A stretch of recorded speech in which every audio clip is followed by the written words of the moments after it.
Eh bien, que le Seigneur vous bénisse et que le Seigneur vous garde.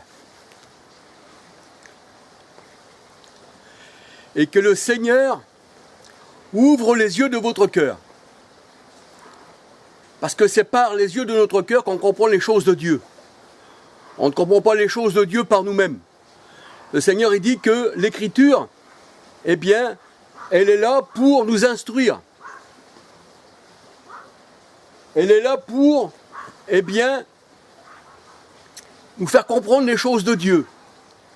Parce que la parole de Dieu, elle dit, c'est spirituellement qu'on juge les choses de Dieu. On ne peut pas les juger avec nos propres yeux charnels. Excusez-moi, je me suis retourné parce que j'ai entendu les chiens, eh bien, japper. Mais ils jappent parce que peut-être que je parle. Et vous savez que les chiens représentent aussi, eh bien, les infidèles. Dehors les chiens, disait le Seigneur. Bon, ben là, ce n'est qu'un symbole, hein, bien sûr. Hein, là, voilà. Mais enfin, c'est vrai, ça veut dire ça aussi. Et quand on parle des fois du Seigneur, eh bien, les chiens jappent. Parce qu'ils n'aiment pas trop ça, la parole de Dieu. Mais là, bien sûr, ce sont des chiens au sens, eh bien, physique. Hein, ce sont des chiens. Hein. Mais la parole de Dieu, elle est spirituelle. Aujourd'hui, je voulais vous parler du sel de la terre. Le sel de la terre. On peut voir ceci dans Matthieu 5, verset 13. Matthieu 5, verset 13. Le sel de la terre représente la parole de Dieu, représente la profondeur de la parole de Dieu. Parce qu'on peut dire la parole, mais si elle n'est pas assaisonnée de sel, voyez-vous, c'est pour ça que le Seigneur dit que votre parole soit assaisonnée de sel. Donc, il y a la parole, oui, mais il faut qu'elle soit aussi assaisonnée de sel, ça veut dire qu'elle donne du goût. Ça, c'est la profondeur, c'est ce qui donne du goût à la parole, le sel. Mais ça, c'est encore la parole, le sel, parce que le sel et la parole sont indissociables. C'est comme la grâce du Seigneur et la vérité. Vous savez, si vous venez, que vous dites une vérité, le Seigneur il serait venu avec la vérité, mais qu'il n'y a pas eu de grâce derrière lui, puisqu'il nous a donné la grâce, on ne serait pas sauvé. Voyez-vous ? Donc si on vient avec la vérité, mais qu'il n'y a pas de grâce, ça ne sert à rien du tout. Mais si on vient avec la grâce et qu'il n'y a pas de vérité, eh bien, ça serait donner une grâce au pourceau. Voyez-vous ? Il faut le Seigneur, il est dit dans la parole qu'il est venu avec la grâce et la vérité. Comme là, la parole de Dieu, elle dit que sa parole soit assaisonnée de sel. Et le Seigneur disait à ses disciples, vous êtes le sel de la terre. Matthieu 5, verset 13. Et la parole de Dieu, elle dit que ce sel, eh bien, il vient du palais royal, hein, qui représente le Christ. Esdras 4, verset 14. Ce sel, il vient du palais royal. Esdras 4, verset 14. Et c'est le Seigneur qui nous a donné de son palais, de sa royauté, qui nous a donné ce sel. Et le Seigneur a dit, j'ai fait de vous le sel de la terre. Matthieu 5, 13. La parole de Dieu nous dit que la parole de Dieu, que Dieu, sa parole est un aliment spirituel. L'homme ne vivra pas seulement de pain, mais de toute parole qui sort de la bouche de Dieu. Deutéronome 8, verset 3. Luc 4, verset 3-4. Là, nous voyons que la parole, eh bien, ça représente le pain. Là, on voit que la parole doit être un pain salé. Hein. Et heureux les invités au repas du Seigneur. Si on vient, eh bien, rapporter ce repas aux gens, puisque nous sommes le sel, hein, eh bien, on doit, quand on parle, eh bien, rapporter cette parole qui est le pain du Seigneur, mais qui doit être aussi assaisonnée de sel. Voyez-vous, c'est ce que nous dit la parole de Dieu. Colossiens 4, verset 6. Colossiens 4, verset 6. Et la parole de Dieu nous dit, Colossiens 4, verset 6, et la parole de Dieu nous dit, eh bien, que le sel donne soif. Ah oui, le sel doit donner soif. Hein. Eh bien, à qui ? Eh bien, à ceux qui écoutent la parole. C'est ce que nous dit la parole de Dieu. Et c'est pour ça que David disait, eh bien, j'ai soif du Dieu vivant. J'ai soif du Dieu vivant. Psaume 63, verset 1, 2. Psaume 63, verset 1, 2. David disait, j'ai soif du Dieu vivant. Et nous savons que le sel est aussi un anti-corruption. Avant, les gens n'avaient pas de frigidaire comme aujourd'hui. Elles mettaient leurs aliments plongés dans le sel. Et le frigo ne s'appelait pas frigo en ce temps-là. Il s'appelait un cellier. Et le sel faisait que les aliments ne pourrissaient pas. Et là, la parole de Dieu, quand elle est accompagnée de sel, c'est un symbole de non-pourrissement. Voyez-vous ? C'est un symbole de non-pourrissement. Celui qui le reçoit, le Seigneur, il dit, il ne mourra jamais. Il est passé de la mort à la vie, c'est un non-pourrissement. On ne peut pas avoir de corruption en nous-mêmes quand on reçoit cette parole assaisonnée de sel. C'est ce que nous dit la parole du Seigneur. C'est un non-pourrissement, la parole de Dieu. Et le Seigneur, il dit, vous avez été élus avant la fondation du monde. Éphésiens 1, verset 4. Mais le Seigneur, il dit, que à notre naissance, nous, on a été frottés de sel. On a été frottés de sel. Et il y en a d'autres qui n'ont pas été frottés de sel à leur naissance. Alors le Seigneur, ceux-là, les a rejetés. Et ça, c'est écrit dans la parole du Seigneur, qui nous a élus avant la fondation du monde, Éphésiens 1, 4. Et il dit, puisque tu n'as pas été frotté de sel, alors je te rejette. Ézéchiel 16, verset 4. Voyez-vous que le sel, là, le sel spirituel, il a une grande influence aussi sur notre salut. Et en un sens spirituel, le sel du Seigneur nous rend la pureté et assainit notre cœur de chair. Non, les pierres, il ne peut pas assainir une pierre avec le sel du Seigneur, mais notre cœur de chair. Ézéchiel 23, versets 25, 26, 27. Et la parole de Dieu nous dit que le sacrifice du Seigneur, puisque le Seigneur dit donnez votre corps en sacrifice au Seigneur, parce qu'on ne s'appartient plus à nous, mais on appartient au Seigneur, donc on a donné notre corps en sacrifice au Seigneur,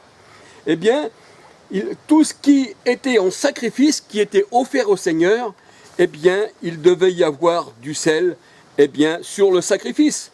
C'est ce que nous dit la parole de Dieu. Ézéchiel 43, versets 23-24. Ézéchiel 43, versets 23-24. Et bien sûr, le sacrifice que là, nous voyons dans Ézéchiel 43, versets 23-24, qui est représenté par des bêtes, et si et ça, parce qu'avant on les considérait comme des bêtes, c'était l'homme charnel, le Seigneur, il dit, sur ce sacrifice, tu y jetteras du sel. Et ça, bien sûr, comme je vous dis, les animaux, ça représente,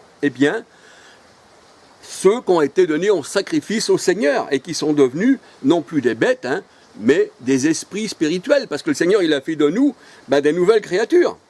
Marc 9, verset 49, pardon.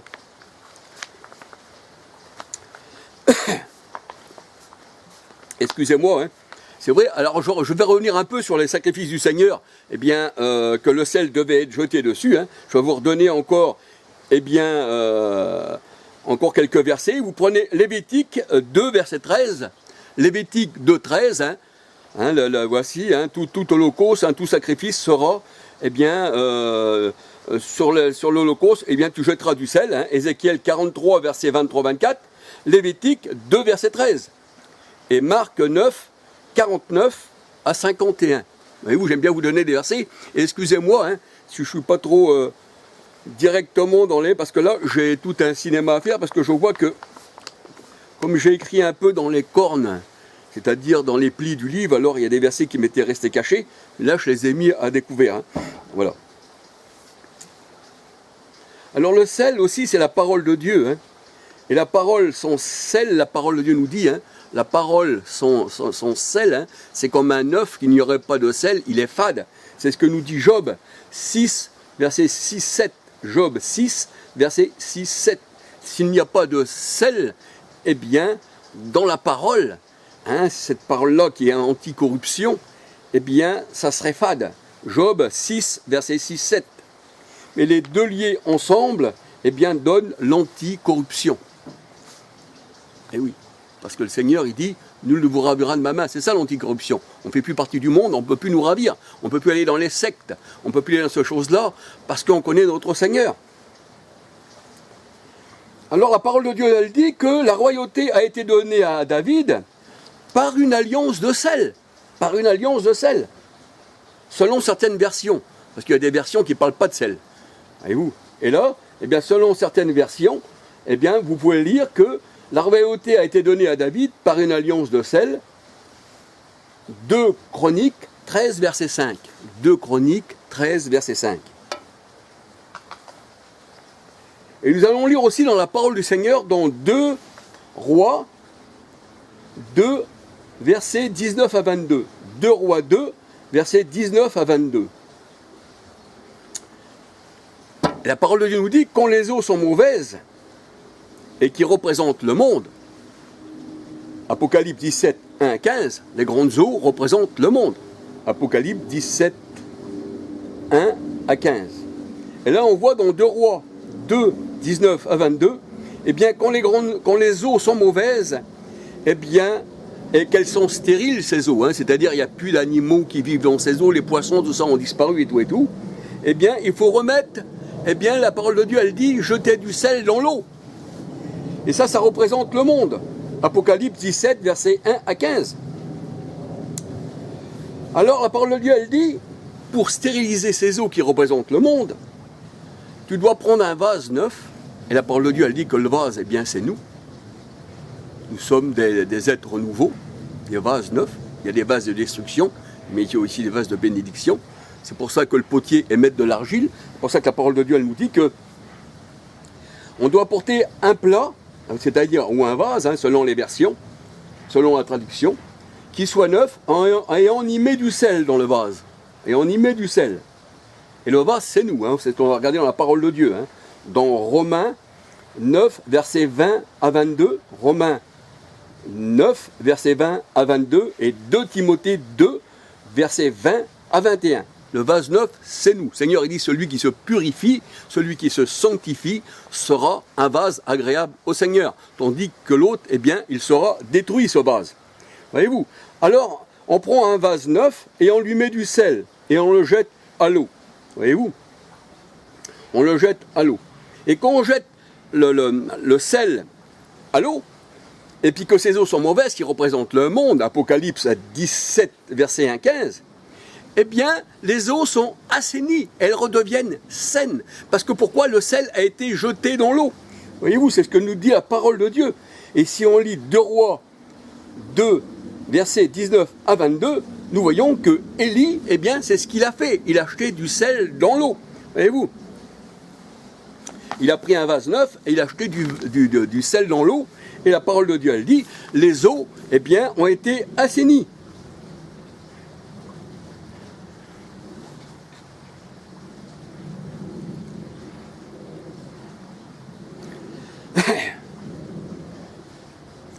Et la parole de Dieu, elle dit, les eaux deviennent pures.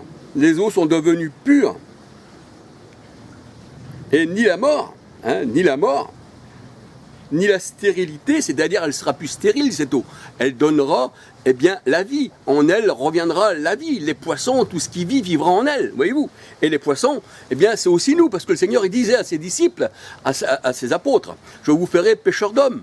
Voyez-vous, et la parole de Dieu, elle dit que le royaume de Dieu est comme un filet jeté à la mer. Voyez-vous, et nous sommes les poissons que le Seigneur a gardés. Et il dit ce qui n'était pas bon, je l'ai rejeté à la mer qui représente les grandes eaux, Apocalypse 17, 1, 15, et que le Seigneur dit, eh bien, ceux-là vont à la perdition. Voyez-vous. Alors c'est vrai que tout ce qui est tombé dans l'eau, tout ce sel qui a été jeté dans l'eau, eh bien, tout a repris vie, et il n'y a plus trouvé de mort. Et ceci est dit à travers le prophète Élisée. Et ceci était un symbole de la ville de Jéricho, la ville des palmiers, parce que Jéricho veut dire palmier. Cette ville a été rebâtie, la parole de Dieu elle nous dit, au prix d'un premier-né. Mais c'était qui le prix d'un premier-né? Si ce n'est le Christ qui avait été vendu 30 pièces d'argent, et si ce n'est le Christ, lui, le premier-né. Et c'est pour ça que le Seigneur allait donner du sel, pour que Jéricho, cette ville maudite par Josué, puisse reprendre vie. Voyez-vous, ce sel qui était dans le vase, ça représentait la parole de Dieu, qui était semée par un serviteur de Dieu.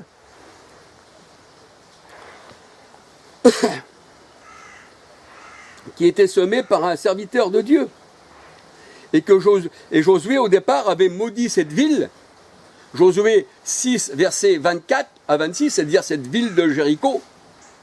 Et la parole de Dieu, elle dit, puisque Josué avait maudit cette ville, Josué 6, versets 24 à 26, eh bien, elle a été rebâtie au prix d'un premier-né.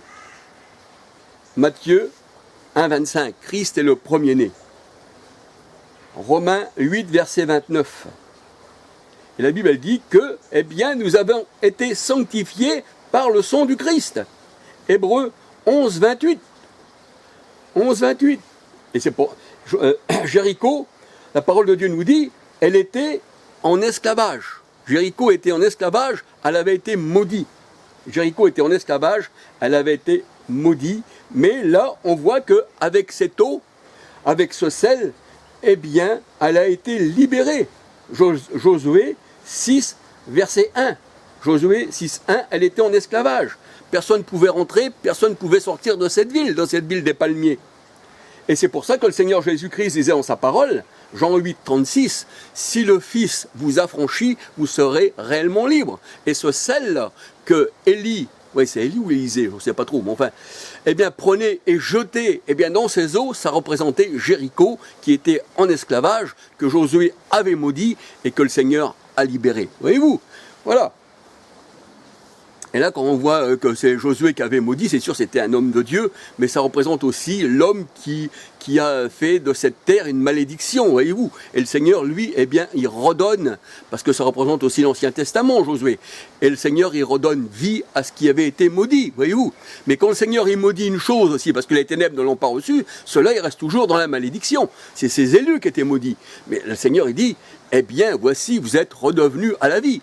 Et ces morts, là, ces ossements, le Seigneur, il disait dans Ézéchiel, oui, eh bien, peuvent-ils revenir à la vie, hein? Et l'Esprit vient des quatre vents et souffle sur eux, et les morts reprirent vie. Eh bien, ça, c'était nous. Relève-toi d'entre les morts, et Christ va t'éclairer. Alléluia. Alors, nous savons aussi que le sel détruit les mauvaises herbes. Ah, ça, c'est certain. Voyez-vous, maintenant, même dans les grandes surfaces, ils vendent du sel, parce que ça détruit les mauvaises herbes. Eh oui. Le sel détruit les mauvaises herbes. Eh oui, c'est pour ça qu'il faut jeter du sel, pour que la mauvaise herbe, les ronces, les buissons d'épines qu'il y a dans le cœur de l'homme, eh bien, puissent disparaître. Et puis que l'arbre de vie qui est Christ puisse venir à la place des ronces. Voyez-vous. Donc, le sel détruit les mauvaises herbes, c'est vrai. Mais le sel aussi est un symbole de jugement. Mais il est aussi un symbole de l'homme méchant. C'est ce que nous dit la parole de Dieu. Et quand le sel est déversé sur un sol dur, de pierre, de ronces, eh bien le sel a une autre propriété. Le sel, il a une autre propriété. Et vous, là, il détruit tout le sel, hein, il détruit tout. Parce que la parole de Dieu, elle est à deux tranchants. C'est ce que la parole de Dieu nous dit. Hein. Et le sel rend le sol stérile. On rend la mauvaise terre qui est stérile, qui représente le cœur, eh bien, de l'homme méchant. C'est pour ça que le Seigneur il dit que la bonne terre, eh bien, quand la graine rentre dans la bonne terre, elle produit du faux centuple. Mais le Seigneur, il considère l'homme comme à la terre, voyez-vous. Et il dit la mauvaise terre, eh bien, elle ne peut pas faire porter le fruit. Voyez-vous. Et le Seigneur, il dit, vous êtes la terre, vous êtes la bonne terre, vous avez reçu, eh bien, du fruit et vous le faites croître au centuple. Voyez-vous. Matthieu 13, versets 5, 6, 7, 8 à 23. Matthieu 13, versets 5, 6, 7, 8 à 23. Et la mauvaise terre, bien sûr, eh bien, c'est l'homme réprouvé. Et là, le Seigneur, c'est pour ça qu'il y met du sel. Voyez-vous. Psaume 107, versets 33-34. Psaume 107, versets 33-34. Juge 9, 45. Là, on voit que Josué prit du sel et dans le territoire des païens, il jeta du sel et il jeta la malédiction. Juge 9, 45 et Job 39, verset 9. Psaume 107, verset 33, 34. Ceci, c'est la malédiction. Et vous, quand le sel est jeté dans un pays, eh bien, là, ce n'est plus une bénédiction, hein, comme Élie a fait, hein, quand il a rendu les eaux, eh bien, qui étaient stériles en une eau vivante, eh bien là, c'est plus pareil. Quand le pays reçoit sur son sol et qui est sommé du sel, c'est pour un jugement du Seigneur. Juge 9, verset 45, Job 39, verset 9, Psaume 107, verset 33-34. Et ce sel-là, que je viens de vous citer, eh bien, il met en malédiction ceux qui sont opposés à Christ.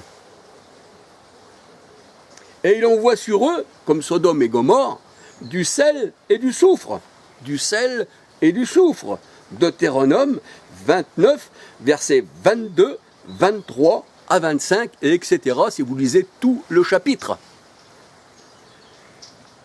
Et la vallée du sel représente l'endroit où il y a le combat avec les enfants de Dieu et les enfants, eh bien, de l'adversité qu'on nomme Satan. 1 Chronique 18, verset 12. 1 Chronique 18, verset 12. Alors on peut voir aussi que la femme de Lot, dans Genèse 19, 26, la femme de Lot, eh bien, elle a regardé en arrière. Ça veut dire que le Seigneur disait, vous allez sortir de la ville par laquelle le soufre et le sel, eh bien, avaient tombé sur cette ville. Vous allez vous sortir de la ville, mais vous n'allez pas regarder en arrière. Ça veut dire qu'un enfant de Dieu, quand il est régénéré de nouveau, il ne met pas la main à la charrue, il ne regarde pas à l'arrière, il ne regarde pas au monde. Et là, le Seigneur, eh bien, de la femme de Lot, qui a regardé en arrière, il a fait d'elle une statue de sel. Ça, c'est un symbole de malédiction. Ça veut dire qu'elle est en malédiction parce qu'elle n'a pas voulu, à regretter de sortir de Sodome et de Gomorrhe et à regarder en arrière sur ses anciens faits, et elle n'avait pas eu le cœur régénéré. Donc elle était pour le Seigneur